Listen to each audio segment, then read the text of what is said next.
Let me introduce myself. At the time, I was a centurion in the Roman legion attached to the governor here in Palestine. I had 100 men under my command, and I was good at leading them, or at least I like to think that I was. But what happened over the period that the Jews called Passover all those years ago worried me. No, it's worse than that. It haunts me. You see, I was on duty when the Messiah was brought to Pilate. I knew little about Pilate. He was a career soldier and a political leader. He had been made governor and was intent on keeping the peace with our help. But he was challenged regularly by the Jews and their strange faith, and the fact they would not acknowledge Caesar as a god, which we had to.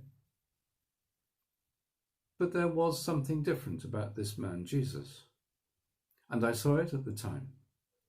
He clearly had different ideas to the mainstream Jews and had been upsetting their temple people. So it was that the chief priests brought Jesus to Pilate. Well, I say brought. They came to the gate and sort of shoved him in. They said something about ritual defilement, which, to be honest, I didn't and don't understand. A huge crowd came with them and stood outside. My men were getting worried that this could turn ugly, and so it proved, but in a different way. Now, Pilate was a fair man and was trying his best to let Jesus go. He clearly could not see the problem. But the crowd were whipped up by the priests and baying for blood. So Pilate reluctantly ordered Jesus to be whipped and sent for crucifixion. Now, we regularly crucified the bad ones and the criminals. It kept the Jews on their toes, and we had 2 others to put on a tree on that day as well. On the way out to the execution place, Jesus kept talking to the crowd, telling them not to cry for him, but for themselves. Who was this man? When we got out to the place, it seemed that the day was to be different again. Normally, we use rope to bind the hands and feet of criminals, but the order came to nail Jesus to the cross. Pilate had a sign made to put over Jesus' head. It read, "King of the Jews." Now the priests and scribes who came out to see and laugh were furious about this and sent a message to Pilate to change it. But true to form, he refused.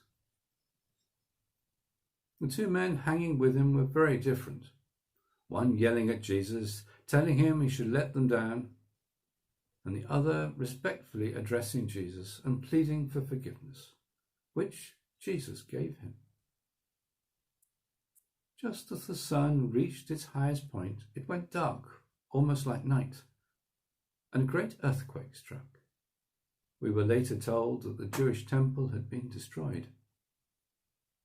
Then Jesus cried out, "Father, into your hands I commend my spirit." And he died. Normally, we break the legs of the crucified, but I told the men not to. It seemed unnecessary in a way. As I looked at his forlorn body hanging there, lifeless, with his female followers the only ones brave enough to stay, weeping in their loss, I knew then that this Jesus was special, and I thanked the Jewish God for this man, whom I then understood to be God's Son. 2 good men, Joseph and Nicodemus, came and took his body away, and the women followed. I still have one of the nails that we used so cruelly to hang him on that tree. Lord Jesus, forgive me.